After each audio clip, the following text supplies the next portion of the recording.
So I'm Ben, and I'm an entrepreneur. Sounds like I'm admitting something, right? Exactly. So I can just say that my career has been sort of a zigzag. There's been no, path.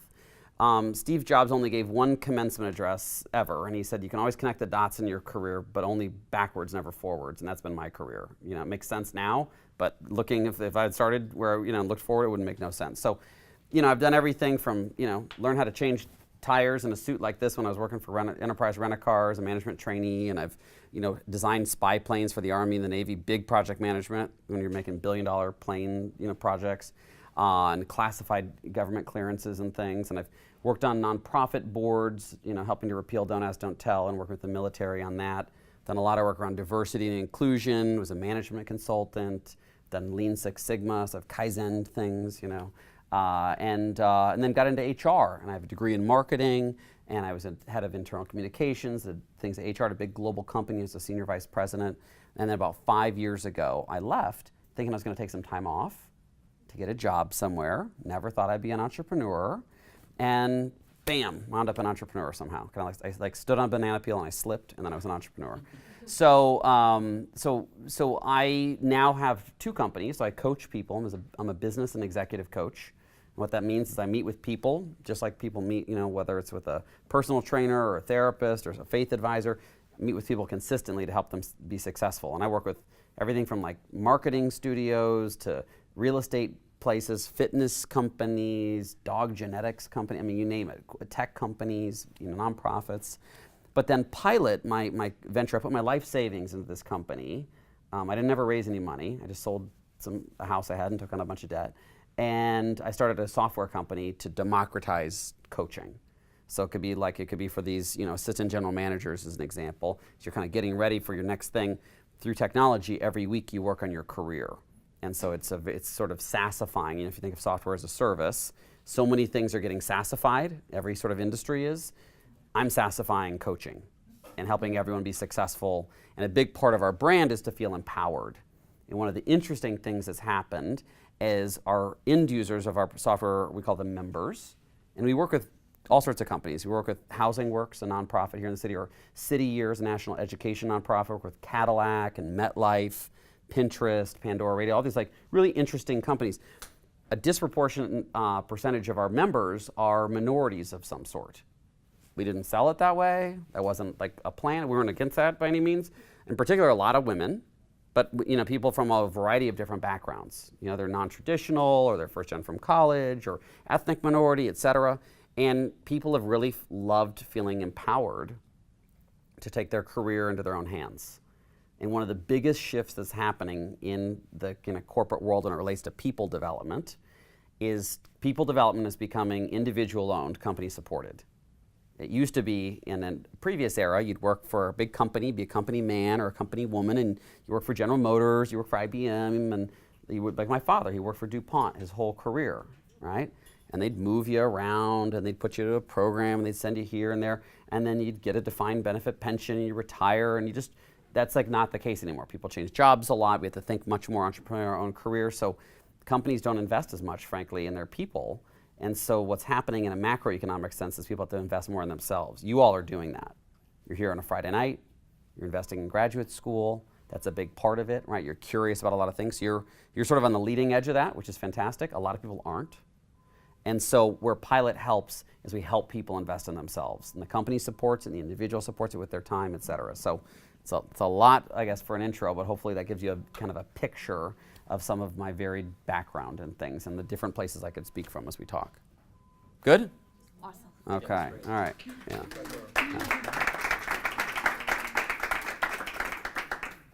Well, so what I realized as I thought about this is I started being entrepreneurial well before I had a business.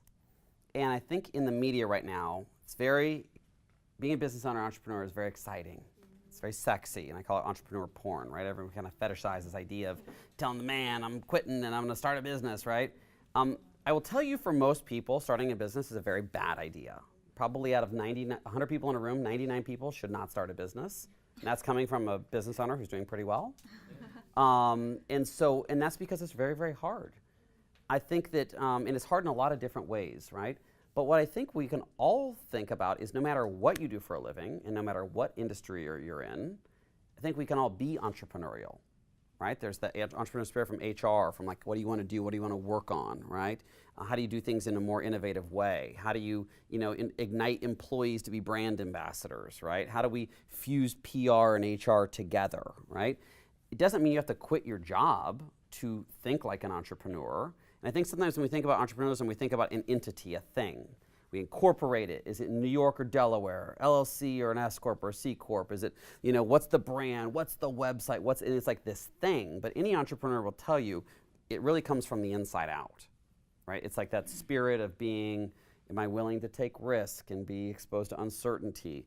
Am I willing to, learn? And learning, by the way, is ugly sometimes. It's one thing, learning in a classroom is fantastic, but when you learn because you lost a big sale, or when you learn because you were embarrassed in front of a crowd, or you learn because there's a huge tech problem, or you learn because someone screamed at you, or you learn because you're in a lawsuit, that's a different kind of learning, right? That's like Tough Mudder for business, right?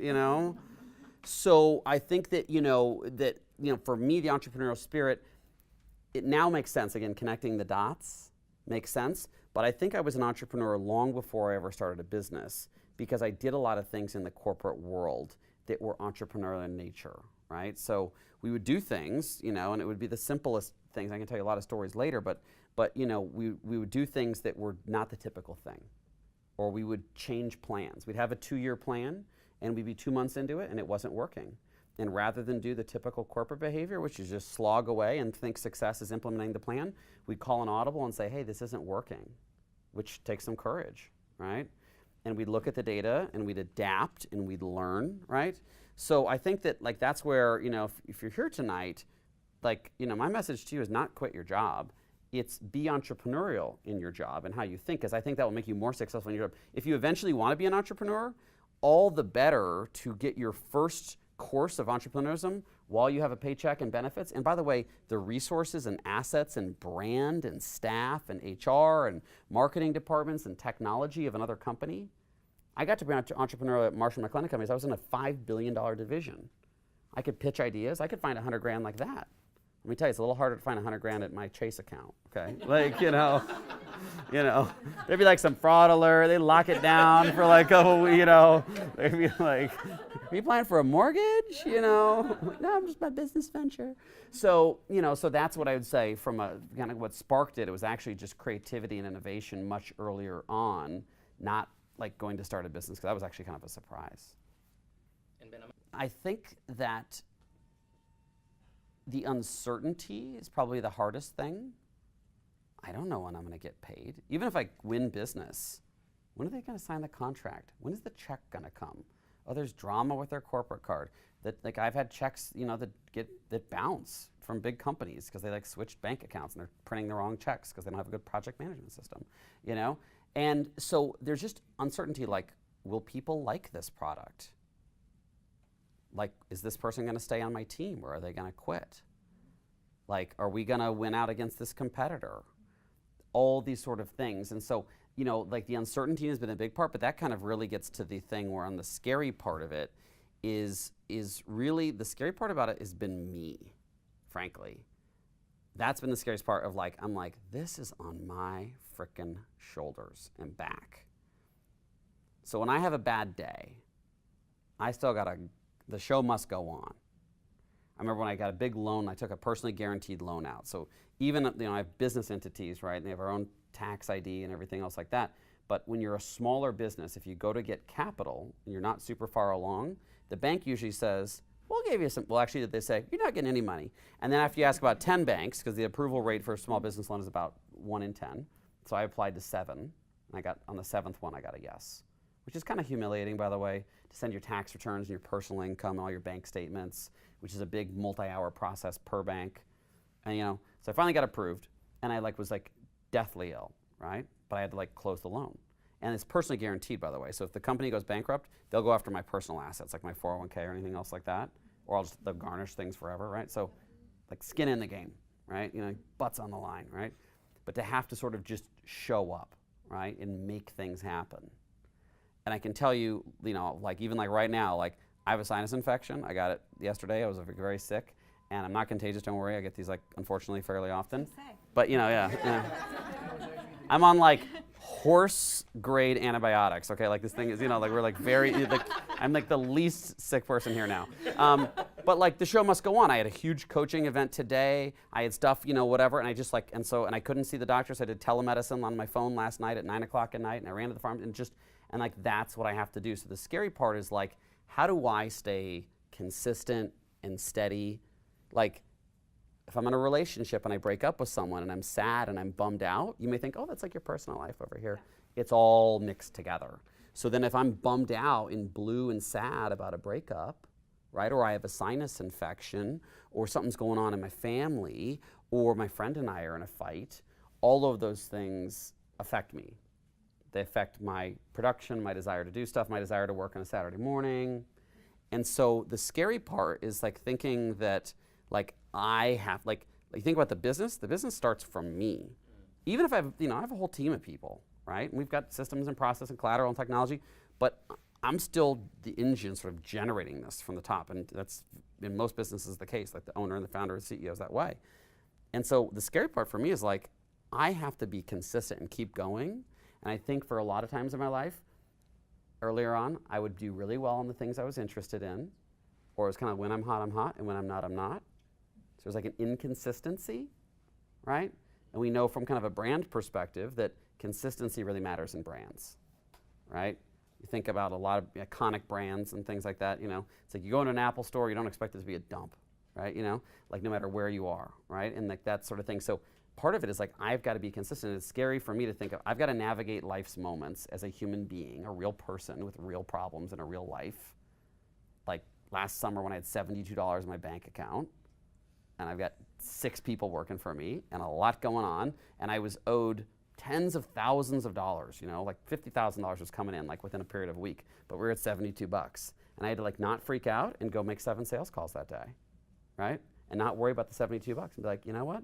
We'll just hope no checks come in today, like nothing's gonna clear, or get another fraud alert, So that's, I think, the scary part. The hard part, I think, kind of going for where that scary part is just that, like, I as a person have to be very steady and consistent, like, all along. Does that make sense? Yeah. Okay. I have a follow-up. Yeah. Brands can matter a lot, but I think that you want to think about your brand a little bit less like, I'm on the side of a bus and I have a website and like me.com, right? Like, follow me on Insta, like it's, and a little bit more in the realm of your reputation. Like, what do people know you for? When you come to an event like this, do you sit in the front of the room, like Tatiana here? Right? If she was on a plane, she'd want to sit up front. She'd be in first class, right? You're at a concert, right? But this weird thing, when we go to work events or school things, we sit in the back like we got a bad attitude. What's that about, right?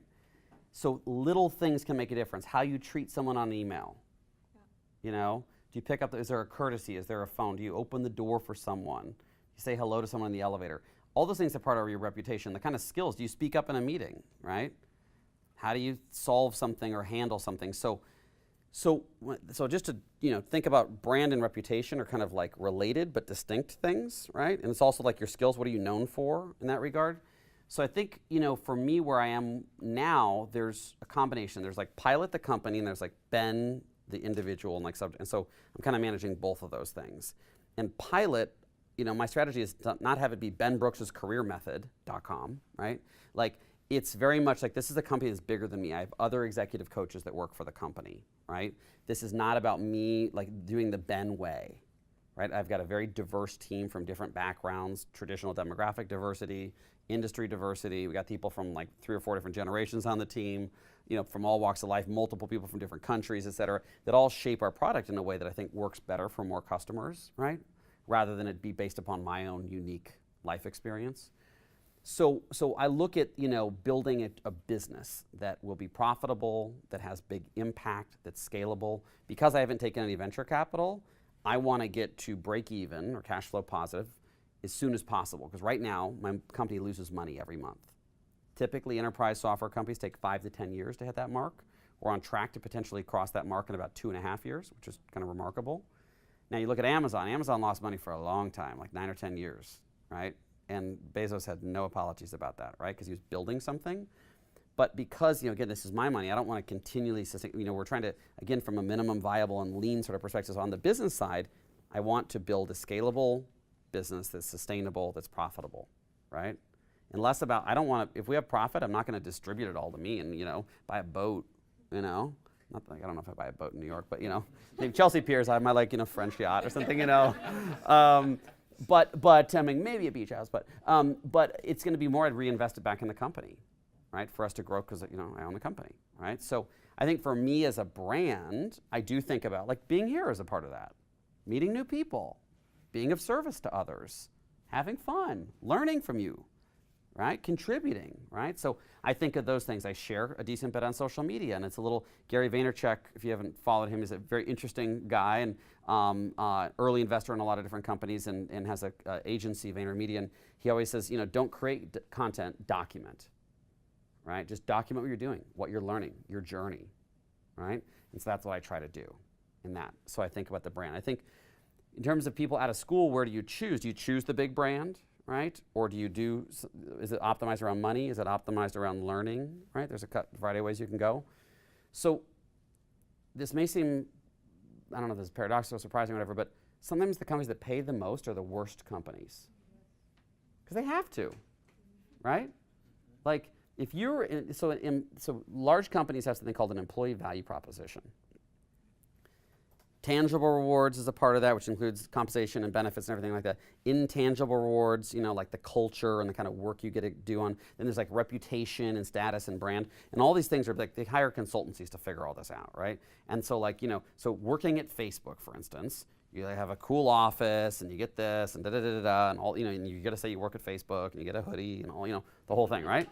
So Facebook doesn't have to necessarily pay you as much as working at some company that has a nasty culture and maybe is in a crappy part of town and works on, I don't know, maybe they sell guns and, whatever else. That'd be a company you might have to pay more, right, for people. So I think that young people sometimes will optimize. And again, I realize there's a certain standard of living in terms of taking care of your health and well-being and family and things. It's a personal thing to each, you've got student debts, so I'm not discounting the fact that there are real economic realities. But in playing a long game, if you think you're going to work for more than a couple years, which you probably will work for 10, 20, 30, 40 years, 50 years, right? How do you optimize about what's going to set you up for future options? How are you going to learn the most, right?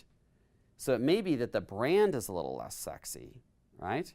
But you're going to have a platform. So Lockheed Martin, where I worked out of college, is not the place where you're oh my God, Lockheed. Most people are what do they do? But they're the world's largest defense contractor. They write more code than Microsoft. They cut Social Security checks. They run the TSA background checks. They made the F-35 Joint Strike Fighter. They're building the presidential helicopter. They do the census. That's that. So the space shuttle. They're building the new space shuttle. That's Lockheed Martin. So when I learned on a platform that was tremendous. We would get 4 weeks of training a year. They'd travel. I got a Lean Six Sigma Black Belt certification in my first 2 years. It cost $65,000 that the company paid for. If I had been at a really cool, sexy, small ad agency, I would have gotten free lunch on Friday, right? And cool furniture, Our offices were not nice at Lockheed. Right? They were government facilities, But I worked with tremendous people on really important things, and I learned a little. Now, did I stay there for 30 years? No, I was there for about three and a half years. Tremendously grateful for it. I loved it, and then I moved on to management consulting. Right? Did I want to be in management consulting forever? No, right? But I worked at a company where you could get promoted and get to be partner without having your MBA, and it was a meritocracy, and I wanted to be a part of that. So I would say that money is absolutely a consideration. But figuring out where you can learn the most is the most important thing to optimize for early moves out of school. Because where you can learn the most and grow the most will set you up on a trajectory. Your learning doesn't stop when you graduate. It really starts, right? Your education, in a formal sense, may stop, but your applied learning starts. The Princeton learning, 70, 20, 10. 70% of adult brain development is informal, social, and on the job. So that's where you're going to take all the things you learned at NYU, right? One of the most elite schools on the planet, and you're going to apply it and really make it work for you. Is that? Yeah. Okay. So, yeah. Kind of building on that, Yeah. and circling back to being an entrepreneur. Part of it is I benefited from working in the corporate world for 10 years before kind of going out on my own entrepreneurially, so I had more credibility. I'd spoken at conferences, I'd won awards, I'd been on a magazine cover, I'd had a senior vice president title, all these things. I also had been able to save money, right? So part of it is rather than someone let me do it, I let myself do it. I gave myself the permission, but I had the patience, and I had to not all my work experiences were great. I had to put up with a lot of crap and work with some knuckleheads and everything else. But for me it was leveraging a lot of patience and learning and things and using that credibility. I know I meet people sometimes and they'll be 23 and they're like, I'm going to be a life coach. And I'm like, okay, cool. Like, I mean, I could see a 23-year-old being a life coach if they had a really unique life, right? Like, or maybe a life coach to like kids in high school. Yeah, or like a middle school life coach. Yeah, like how to crush the Sadie Hawkins dance, or trend on Snapchat, or because they would have the contextual. Like the best lemonade stand on the block. Like that's Totally, yeah. Girl Scout cookie domination, right? So I think some of it's like a little bit, or people will, even like in the space I'm in with like HR technology, people will go and they'll work for a boss for a year, and they're 22 and they go work for an ad agency or something, or an accounting firm or whatever, and then their boss they didn't think was very good, and then they quit and they're like, I'm making a software called like Anti-Suck Boss or something, right? Or like, that sounds bad, but like they're making a software about like great managers, because my manager sucked and people deserve to have good managers. And I'm like super like well-intentioned, and that makes a nice little clickbait article, but on what basis do you know what good management is or whatever else? So if you had worked in HR and from retail environment to a bank, et cetera, you probably would be a lot more credible to say, hey, here's what I've learned from a lot of training or development around managers, and here's how I want to do that differently. And again, you don't have to be like 45 to do that. You could say, I've done this for the last 5-6 years, credible, NYU program, et cetera. That would make a lot of sense to me. But if it's like, hey, I had a job for 4 months and screw the man, I'm like starting my own company, but it's about managing, it just makes a little bit less sense. So I think part of it is like to have the patience and the curiosity and like help friends with their side hustle. A lot of us have friends that do something else, whether it's their own startup or a side hustle. Like that's what we talk with Pilot is like diversifying your professional brand. I mean, if you had 401k in retirement, you don't put it all in one stock, right? You diversify in a variety of things, or an index fund, so invest in a lot of different things. You're more than your job. So maybe you're an advisor to the company, or you help them think through something, or you review their whatever. You help them with a press pitch, right? You help them organize project management. You say, oh, hey, your guys are really creative. You're doing this big art exhibit. Do you guys have a project management system to build the 80-foot bear in front of the museum you're planning to do, So like that's where you can start to, flex your entrepreneurial muscle in a kind of a, you kind of, crawl, then walk, then run sort of approach. Well, and if you hear out of what you just said, right, starts minimum wage in the kid zone, right, and like when opportunities arose, he rose, right, and you probably didn't start at Equinox thinking you're going to work on construction projects or leadership development, but then part of it is learning what you like, right, and you learn what you like by doing it. So I can tell you, like my mom, for instance, went to college for law enforcement administration degree and was a probation and parole officer, and she hates conflict. Okay, so it's not a good field for her, right? Like it's not good at all. So after like a couple years, she was like, ended up going back to graduate school to get a career counseling degree because she loved advising people and helping with their careers. So it's kind of a family business now, career counseling. But you learn on the job, and so now leadership development is calling him. And he's got a very specific sense around what he wants to do, very applied, like not just content, et cetera, right? So that's like what you should try to do is, again, where you can, like Equinox has been a place for him where he can learn. And that's been great, and it wasn't about, you started, it wasn't about money. They weren't like throwing gold bricks at you, right, Yeah, but imagine the financial rewards over time have increased, which I'd argue is entrepreneurial. right? Yeah. The entrepreneurial is to look at what's been done a certain way and to make it better. Yeah. And you were doing that even in an HR assistant role, like very entry level. Yeah. So it wasn't like you were in some mid-tier or senior tier role to do that. And you started doing that. And I think there's sometimes, there's a bit of like an entitlement with certain young people in the workplace. And they'll be like, oh, this is squelching my creativity. And I'll be like, make a goddamn Pinterest board at home. I don't know, I'm more creative than you. Relax, first of all. Secondly, I'm Instagram famous. Yeah, exactly. I should not be an assistant here. Exactly. It's like, well, then go be an influencer and do that. Ride that train, right? But I think that being prepared to John's question about being an entrepreneur. You think entrepreneurs are only like strategy people? Like, I shovel more shit as an entrepreneur than you can imagine, right? I got to do the most tedious things, and I have like multiple assistants and operations people and all sorts of bookkeepers and things, and still there's a ton. You'll do more admin as an entrepreneur than you ever will in a job. So if you don't like admin stuff, don't be an entrepreneur. There's a ton of, it's just amazing all the things you have to do and file and create and figure out, et cetera. But you learn a lot from that admin, because then as you become strategic, you're not the person that has no clue how things actually get done, right? You have a sense of it, and you're like, hey, why don't we digitize this? Or that would save a lot of time. Or why don't we have people do these forms before they start the job, before they get here, so we don't waste their first day doing paperwork, right? And that's where you get creative. But so there's a lot to learn in doing things that are not sexy. And I think it's a little like, if you just let go of the fact that you don't think I'm going to do this forever. Just do it right now and do it really well. And I think sometimes this gets people in trouble with annual reviews, is they won't do work that they don't like very well. And then they say, oh, I'd perform better if I liked the work. Those people don't get promoted. What happens is you need to do exceedingly well at things you don't like. Like, give up whether you like the work or not, because no one cares. Because the work has to get done. Now, this doesn't mean you're going to do that for 20 years. Maybe for 3 months. It's fine. I've done so many things I don't like. It's fine. But the thing is, you prove your skill and your aptitude. You say, hey, I did this really well.